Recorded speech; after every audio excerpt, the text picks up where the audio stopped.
السلام علیکم ورحمۃ اللہ وبرکاتہ۔ فاعوذ باللہ من الشیطان الرجیم، بسم اللہ الرحمن الرحیم۔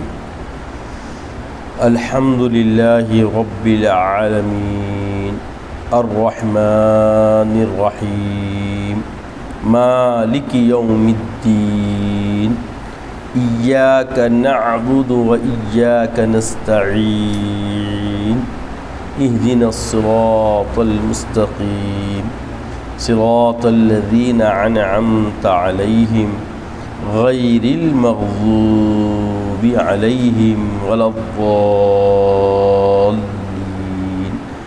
آمین۔ صدق اللہ العظیم وصدق رسولہ النبی الامین الکریم لمن الشاہدین والشاکرین۔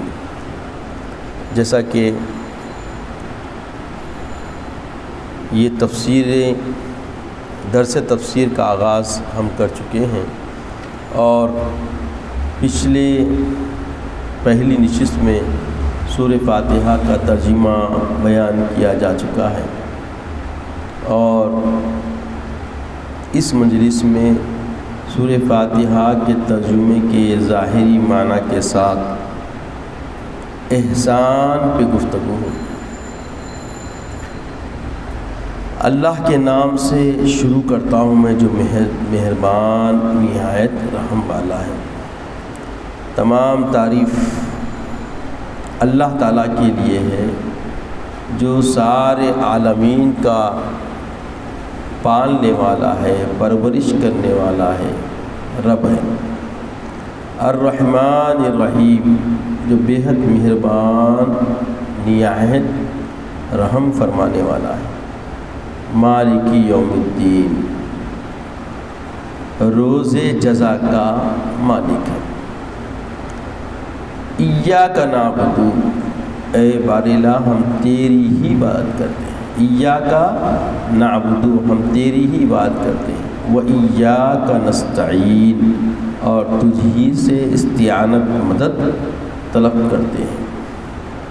اہدنا الصراط المستقیم، ہم کو سیدھا راستہ چلا۔ صراط الذین انعمت علیہم، ان لوگوں کا راستہ چلا جن پہ تیرا انعام ہوا، اکرام ہوا۔ غیر المغضوب علیہم ولا الضالین، راہ سے گمراہوں کی بچا، اور نہ کہ ان کا راستہ جن پہ تیرا غضب ہوا ہے اور جو گمراہ ہے۔ عزیزوں اور بزرگوں، یہ سورہ فاتحہ ہر نماز میں ہر رکعت میں پڑھی جاتی ہے، چاہے نماز سری ہو یا جہری ہو۔ ہر رکعت میں، ہر نماز میں، ہر رکعت میں سورہ فاتحہ پڑھی جاتی ہے۔ گویا یہ تجدید ہے اس بات کی کہ ہم اللہ تعالیٰ کی پیدا کرنے کا مقصد بھی سمجھ رہے ہیں، اللہ کی ربوبیت کو مان رہے ہیں، اللہ کی عرفانیت سے آشنا ہونے کی جہد میں لگے ہوئے ہیں، اور ہمارا معاملہ اس دنیا میں ہم کیسا روش سے زندگی گزاریں، اور یہاں مرنے کے بعد جو جو تعلق اللہ سے ہے اس پر بھی نظر۔ اتنی گہری باتیں پوری کی پوری اس ایک صورت میں اللہ جل مجدہ ہمارے مالک، ہمارے پالنہار نے بیان فرما دی۔ جب ہم سورہ فاتحہ پڑھتے ہیں تو اس میں اللہ کی ربوبیت سے بھی ہم کو آشنائی ملتی ہے، اور اس کی عطاؤں کا جو انداز ہے اس کا بھی ہم کو پورا علم ہو جاتا ہے، اور جو مواخذہ وہ کرنے والا ہے، سزا و جزا کا جو مالک ہے، اس کا بھی ہمیں جو ہے نا احساس ہو جاتا ہے، اور ہمیں ہمہ وقت ہر گھڑی کس کی طرف رجوع رہنا ہے، کس کی پرستش میں رہنا ہے، کس کی عبادت میں رہنا ہے، اس کا بھی علم ہوتا ہے۔ اور پھر جو راستہ ہمیں چلنا ہے، جس روش پہ ہمیں چلنا ہے، وہ روش کیسی ہونا چاہیے، کن لوگوں کی ہونا چاہیے، اور ہم سے پہلے جو لوگ تھے وہ لوگ یہ اس پر گامزن تھے انہی کے راستے پہ ہمیں چلنا ہے۔ اور جو گامزن تھے وہ کیسے لوگ تھے؟ اللہ کے خاص عنایتوں کے وہ محور تھے، خاص عنایتوں کو حاصل کرنے والے تھے۔ جیسے فرمایا انعمت علیہم من النبیین والصدیقین والشہداء والصالحین۔ اللہ تعالیٰ انعام یافتہ بندوں کی فہرست کو بیان فرما دیا کہ اللہ کا انعام کن لوگوں پر ہے؟ نبیوں پر ہے، شہداء پر ہے، صالحین پہ ہے، صدیقین پہ ہے۔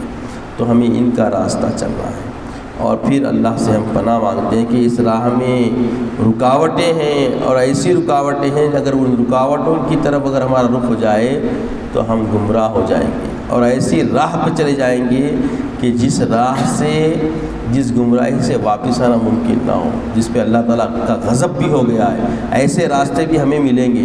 تو ان راستوں سے ہم اللہ کی پناہ مانگتے ہیں، اللہ سے مدد مانگتے ہیں کہ راہیں ہمارے لیے مسدود ہو جائے، ہم ان راہوں سے آشنا ہی حاصل نہ کریں بلکہ اس سے بچ جائے، اللہ کی پناہ مانگتے ہیں۔ تو عزیز اور بزرگوں، اب جیسا فرمایا ایاک نعبد، ہم تیری عبادت کرتے ہیں۔ تو یہ جو عبادت کا تصور دیا جا رہا ہے کہ عبادت کیسی کی جائے، تو یہ ظاہری معنی، شرعی معنی یہ ہے کہ عبادت کرنا ہے۔ تب شریعت میں جب ہم دیکھتے ہیں تو جس کو ہم فقہ بولتے ہیں، فقہ کے اندر بتایا گیا کہ آپ کعبے کی طرف منہ کر کے تکبیر تحریمہ بول کے ہاتھ باندھ لیے، نماز شروع ہو گئی۔ ظاہری طور پہ کیسے، شرائط نماز کیا ہے، ارکان نماز کیا ہے، کس انداز سے ہم کو نماز پڑھنا چاہیے، نماز جن امور میں راسخ ہوتی وہ سارے امور و ارکان کو ہمیں کیا کرنا ہے، سمٹنا ہے، اختیار کرنا ہے، اس پہ گامزن رہنا ہے، اس پہ چلنا ہے۔ اور جن چیزوں سے نماز فاسد ہو آتی ہے، باطل ہو آتی ہے، ان سے ہم کو کیا کرنا ہے، بچنا۔ یہ فرض علم ہے، یہ سیکھنا ہے ہر ایک کو۔ اور یہ علم کس میں ملتا ہم کو بولیے؟ اسلام میں، ظاہری چیزوں میں۔ جیسے اسلام ہے، ایمان ہے۔ ایمان کیا ہے؟ ایمان کے دو رکن ہیں، اقرار باللسان، تصدیق بالقلب۔ زبان سے اقرار کرنا، دل سے تصدیق کرنا۔ کس بات کا اقرار کرنا، کس بات کی تصدیق کرنا؟ تو بتایا گیا ایمان مجمل یا ایمان مفصل کو اگر ہم کیا کریں، زبان سے اقرار کر لیں، دل سے تصدیق کر لیں، اور کلمہ شہادت، کلمہ طیبہ لا الہ الا اللہ محمد رسول اللہ ادا کر دیں، تو ہم کیا ہو گئے؟ ایمان والے ہو گئے۔ کیا ہو گئے؟ ایمان والے ہو گئے۔ اب اس کے بعد اسلام کیا ہے بھائی؟ تو اب ارکان اسلام ہے، نماز پڑھنا، روزہ رکھنا، زکوٰۃ دینا، حج کرنا۔ اگر اللہ استطاعت دیا تو کعبۃ اللہ شریف کی طرف ہم کو کعبے حج کرنے کے لیے جانا، من استطاع الیہ سبیلا۔ تو یہ جو احکامات ہیں یہ ارکان ہیں اسلام کے، اور دو رکن ہیں ایمان۔ اب یہ ایمان اسلام سکھانے کے بارے میں اللہ تعالیٰ کے حبیب صلی اللہ علیہ وسلم سے ایک روایت ہے جو اس کو بڑے بڑے کتب احادیث میں اس کو بیان کیا گیا، جس کو حدیث جبریل کے نام سے موسوم کیا گیا۔ صحابہ بیٹھے ہوئے ہیں، آقا دو جہاں صلی اللہ علیہ وسلم جلوہ فرما ہیں۔ ایک ایسا شخص آیا جو سفید کپڑوں میں، سفید کپڑے زیب تن کیا ہوا، سفید چادر اوڑا ہوا آیا، تو سب صحابہ دیکھے یہ آدمی اجنبی ہے، اور ایسا اجنبی ہے کہ جس کے اوپر سفر کے آثار بھی نہیں ہے۔ سفر میں جیسا لوگ آتے ہیں تو سفر کر کے آئے تو تھکے ماندے ہوتے ہیں، ان کا حلیہ مختلف ہی ہوتا، تو بالکل یہ تو ایسا دکھ رہا کہ ہمارے آپس میں کہیں رہتا تھا مگر اجنبی ہے، اور سفر کے آثار بھی نہیں ہے۔ اطمینان سے آیا اور اللہ کے رسول کے روبرو گھٹنوں کے سامنے گھٹنے پہ رکھ کے بالکل ادب سے مؤدب انداز میں بیٹھ گیا۔ بیٹھ کے عرض کرنے لگا، یا رسول اللہ مجھے یہ بتائیے کہ عقیدہ کیا ہے، ایمان اسلام کی یقین رکھنے کا معاملہ کیا ہے؟ تو آقا دو جہاں سرور کونین صلی اللہ علیہ وسلم نے عقیدے کے بارے میں بتایا کہ آمنت باللہ وملائکتہ وکتبہ ورسلہ والیوم الآخر والقدر خیرہ وشرہ من اللہ تعالی والبعث بعد الموت۔ یہ کیا ہے؟ اسلام کا عقیدہ، یقین اسلام کا جو ہونا ہے۔ یہ ایمان کی بنیاد اساس ہے، یہ عقیدے کی، عقیدے کے بغیر اسلام پروان نہیں چڑھتا۔ تو سب سے پہلے پوچھے کہ بھئی اسلام کی حقیقت، اسلام کا عقیدہ، یقین کیسا ہے اس پہ، تو یہ بتائیں۔ پھر بولے اسلام کیا ہے بتائیے، تو بولے نماز پڑھنا وقت پہ، زکوٰۃ دینا، روزہ رکھنا، اور اللہ تعالیٰ اگر نوازا تو جس کے پاس استطاعت ہو تو حج بیت اللہ کا اسلام۔ اب اسلام عقیدہ بھی درست ہو گیا، اب اسلام میں آ گیا، اب بات مکمل ہو گئی۔ اور آج کل عصر حاضر میں ہم سب کی زندگانی کی کہانی اتنی ہے کہ ہم ایسی جی رہے، نمازہ پڑھ لیے، کلمہ پڑھ لیے، بس زندگی پوری ہوئی سمجھ رہے۔ اس کے بعد اللہ کے حبیب صلی اللہ علیہ وسلم سے جبریل نے کہا کہ اللہ کے حبیب احسان کیا ہے؟ یعنی اسلام میں آنے کے بعد اسلام کی مبادیات کے اندر صرف عقیدہ درست کر لیے اور شریعت کے ظاہری جتنے بھی شریعت کے حدود ہیں ان کو اختیار کر لیے تو مومن مسلمان کامل نہیں ہوتا، اس کے لیے ابھی مزید ضرورت ہے۔ کیا ہے احسان؟ کیا ہے؟ یہ کتنا اہم سوال ہے۔ اللہ کے حبیب صلی اللہ علیہ وسلم نے فرمایا کہ احسان یہ ہے کہ جب تم عبادت کر رہے ہو تو تم اس طرح عبادت کرو کأنک تراہ، کہ تم اللہ کو دیکھ رہے ہو، وَإِن لَّمْ تَرَاهُ، اگر تم دیکھ نہیں سکتے تو وَإِنَّهُ يَرَاكَ، وہ تم کو دیکھ رہا ہے۔ تو یہ جو حکم آیا اللہ کے حبیب صلی اللہ علیہ وسلم نے جو ارشاد فرمایا، یہ کتنی اہم بات ہے کہ جب ہم نماز پڑھ رہے ہوں تو نماز میں سب سے پہلا تصور ایاک نعبد، اے اللہ ہم تیری ہی عبادت کرتے ہیں جب ہم بولیں تو عبادت کیسی ہونا؟ گویا ہم اللہ تعالیٰ مجدہ کو دیکھ رہے ہیں۔